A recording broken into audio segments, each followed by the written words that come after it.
तो अपन ने Boyle's law देखा, ओके। करना एक ही चीज है, रिलेशनशिप देखना है अपने को पी वी टी एन का।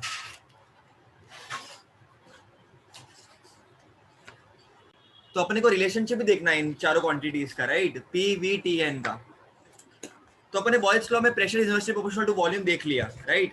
अब चार्ल्स लॉ क्या बोलता है, बहुत सिंपल एक्चुअली देखा जाए तो, it's very easy to understand, okay. And the thing is, आखिरकार पहुंचना एक ही चीज पर है, आइडियल गैस इक्वेशन पे। लेकिन दैट डजंट मीन कि इंपॉर्टेंट नहीं है, ये सब लॉज भी इंपॉर्टेंट है, क्योंकि आइडियल गैस तक यही सब पहुंचाएंगे अपने को। आइडियल गैस क्या होगा, पीवी इक्वल टू एनआरटी, ये आइडियल गैस इक्वेशन है, इस पर ही पहुंचना है। लेकिन इसमें पहुंचने के लिए ये सब लॉज काम क्या है, और ये सब लॉज मतलब कुछ नहीं, हिंदी एकदम तुमको एकदम समझ में आना चाहिए एकदम इजी तरीके से। तो चार्ल्स लॉ क्या बोलता है बेटा, बहुत सिंपल चीज बोलता है चार्ल्स लॉ। तुमको तुम्हारी लैंग्वेज बुक की लैंग्वेज से बता दो तो तुमको इजी पड़ेगा, फिर तुमको ऐसा फैमिलियर लगेगा। तो बेटा देखो, ये दिया किसने, ये जी चार्ल्स ने दिया था। कब, ड्यूरिंग 70s 80s, ओके, मतलब आज से 200-300 साल पहले, okay. So he was working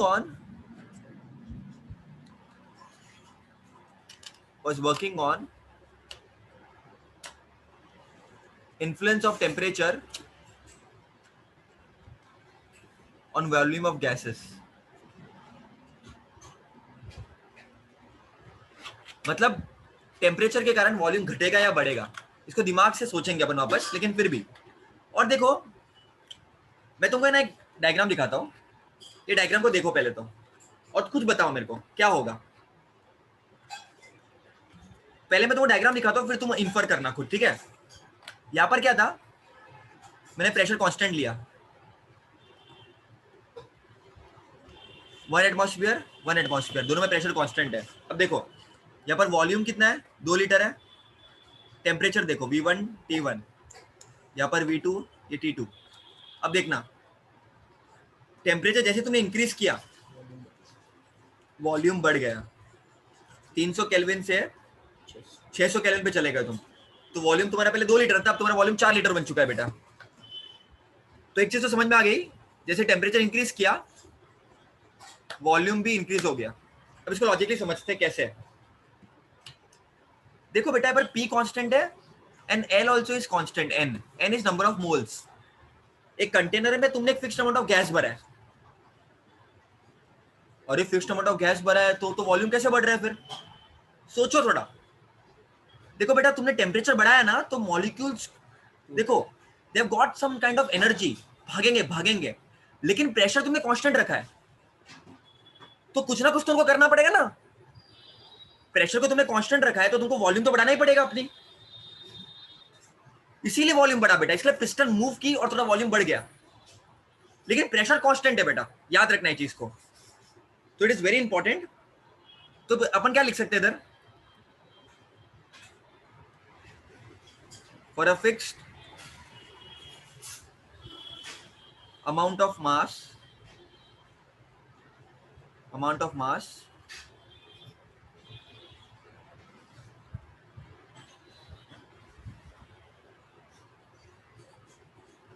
or a particular gas, समझ में आ गया अपने को, टेम्परेचर बढ़ाओगे वॉल्यूम बढ़ेगा। अरे गर्म करो ना किसी भी चीज को, वॉल्यूम बढ़ेगा उसका, लेकिन प्रेशर और नंबर ऑफ मोल्स कांस्टेंट है बेटा, याद रखना। अरे भाई प्रेशर कांस्टेंट है तो उसको वॉल्यूम बढ़ाना ही पड़ेगा ना अपना, और अब फंस जाएगा बेचारा, ब्लास्ट हो जाएगा। Volume of a gas increases as temperature increases, और जैसे आप गैस को ठंडा करोगे वॉल्यूम कम हो जाएगा, और टेम्परेचर कम करो तो वॉल्यूम कम हो जाएगा। वो चीज भी तुमको पता होनी चाहिए। तो बेसिकली ये ग्राफ कैसा है, अगर मैं लूँ यहाँ पर टेम्परेचर, यहाँ पर लूँ मैं वॉल्यूम, तो स्ट्रेट लाइन ग्राफ, जैसे टेम्परेचर बढ़ रहा है वॉल्यूम बढ़ेगा। तो नोट दिस बेटा, this is very important, V is proportional to T, जैसे टेम्परेचर बढ़ रहा है ऐसे वॉल्यूम बढ़ेगा, ठीक है बेटा। तो this is very very very important. तो चार्ल्स ने तो क्लियरली बता दिया, क्या बताया, देखो यहाँ पर देखना, क्या बोला उसने, at constant pressure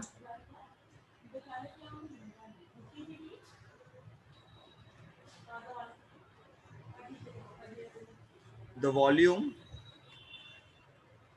of a fixed mass of a gas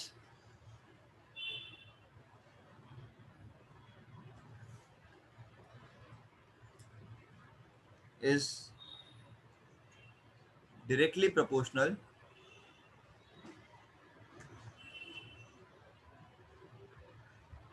to its temperature in its SI unit in Kelvin. तुम्हारी बुक की भाषा, ठीक है, डायरेक्टली प्रोपोर्शनल, ये मैंने बताया. और there was one more way in which he explain this. ये भी चीज तुम लोग नोट करना. क्या बोला उसने, तो is working with it, he was working with increase in temperature. उसको एक पैटर्न मिला इसमें भी, जब टेम्परेचर बढ़ा तो उसको एक पैटर्न मिला वॉल्यूम में. ये भी इंपॉर्टेंट है बेटा, नोट करना. उसको एक पैटर्न मिला कि अगर मैं 1 डिग्री टेम्परेचर बढ़ा रहा हूं, अगर मैं 1 डिग्री टेम्परेचर बढ़ा रहा हूं तो वॉल्यूम कितना बढ़ेगा.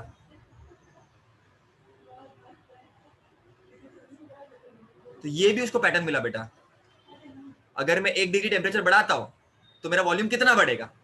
तो इसने क्या पैटर्न इसको मिला, it was found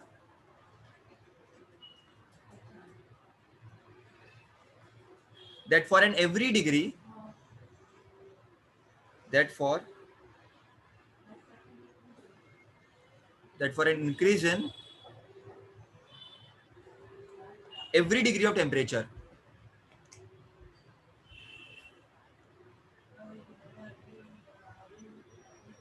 it was found that for an every degree rise in temperature or increase in temperature, volume of a gas increases by, इसको explain करूँ, don't worry, 1/273.15 of its original volume,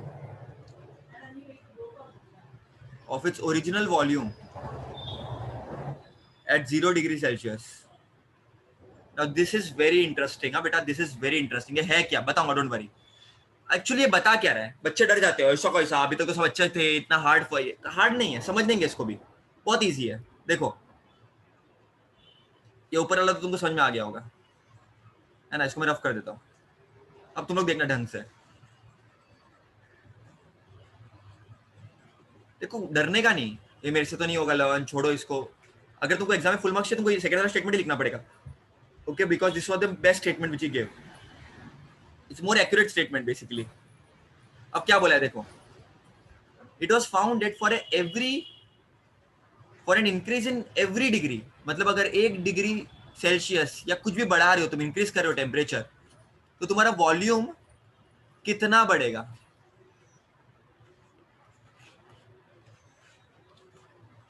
तुम्हारा volume कितना बढ़ेगा. So this particular statement gave a proper relationship कि कितना तुम्हारा volume बढ़ेगा. अब इसको देखना बेटा, तुम्हारी बुक में देखो क्या देकर रखा है. तुम्हारा जो, अब देखो मैंने कंटेनर लिया, उसे मैंने गैस भर दी, ठीक है, मैं इसको गर्म कर रहा हूँ, मैं इसको गर्म कर रहा हूँ, 1 डिग्री सेल्सियस बढ़ा दी मैंने. स्टार्टिंग में समझो वॉल्यूम तुम्हारा V0 था, इनिशियल वॉल्यूम, इसको बोलेंगे इनिशियल वॉल्यूम. तो फाइनल वॉल्यूम क्या हो जाएगा, देखो क्या बोला है, देखो it was found that for every increase, that for an increase in every degree of temperature, अगर 1 डिग्री आप बढ़ाओगे, volume of a gas increases by 1 upon this quantity of its original volume. मतलब ओरिजिनल वॉल्यूम से 1 upon 273.515 into the original volume, times मतलब multiplication. Original volume से इतना add कर दो. एक्सप्लेन करता हूँ, वेट मैं एक्सप्लेन करता हूँ मैं, वेट. देखो क्या बोला है, it was found that for an increase in every degree of temperature, मतलब अगर तुमने कितना भी, अगर 1 डिग्री टेम्परेचर बढ़ाया या 2 डिग्री बढ़ाया, 3 डिग्री बढ़ाया, तो वॉल्यूम कितना बढ़ेगा वो ये लोग बता रहे हैं. तो ओरिजिनल वॉल्यूम से the volume of gas increases by this of its original volume. मतलब दिस मतलब मल्टीप्लाई करना पड़ेगा तुमको। तो अगर तुमको ये क्वांटिटी को ऐड करोगे ओरिजिनल वॉल्यूम से, ये ओरिजिनल वॉल्यूम है, तो आपको वॉल्यूम मिल जाएगा बेटा। ठीक है, इसको समझने की ट्राई करना तुम लोग। तो स्टेटमेंट है उसको मैंने मैथमेटिकली लिखा है बस, और कुछ नहीं किया मैंने। ठीक है, तो अब मैं क्या करूंगा, देखो मेरे को क्या मिला, मैंने क्या बोला, जो फाइनल वॉल्यूम तुमको मिलेगा गर्म करने के बाद, तो ओरिजिनल वॉल्यूम को 1/273.15 into V naught, because times ना, इतने टाइम्स। तो ये टेम्परेचर बढ़ा रहे हो, देखो टेम्परेचर इंक्रीज कर तो वॉल्यूम तो इंक्रीज ही होगा, तो वॉल्यूम कितना इंक्रीज होगा ये वो चीज बता रहा है। तो V naught that is original volume plus this quantity into V naught, इतना टाइम्स। तो v will be equal to V naught को कॉमन ले लो, तो 1 + 1/273.15। वी नॉट को अगर तुम्हें कॉमन लेंगे तो यहाँ पर 1 बच जाएगा और यहाँ पर एक क्वांटिटी बच जाएगी। ठीक है बेटा, so this is something that you will get. तो बेटा चार्ल्स लॉ तो पढ़ लिया अपन ने, अब वो अपने को फील क्या करवाती है, तो एक क्वेश्चन का आंसर देती है अपने को, why hot air is less dense then cold air. देखो मैं सिंपल तरीके से sir volume of a gas why hot directly air is less proportional dense होता देन है ना। Cold air. हॉट एयर का मतलब क्या, टेम्परेचर ज्यादा तो वॉल्यूम ज्यादा होगी जनरली, या वॉल्यूम ज्यादा होगी मतलब लेस डेंस होगी, क्योंकि डेंसिटी क्या होता है, मास अपॉन वॉल्यूम, तो मोर वॉल्यूम मतलब कम डेंस। अब इसका लॉजिक क्या है, वॉल्यूम बढ़ गई मतलब घनापन कम हो गया ना, घनापन कम, वो घनी नहीं है अब।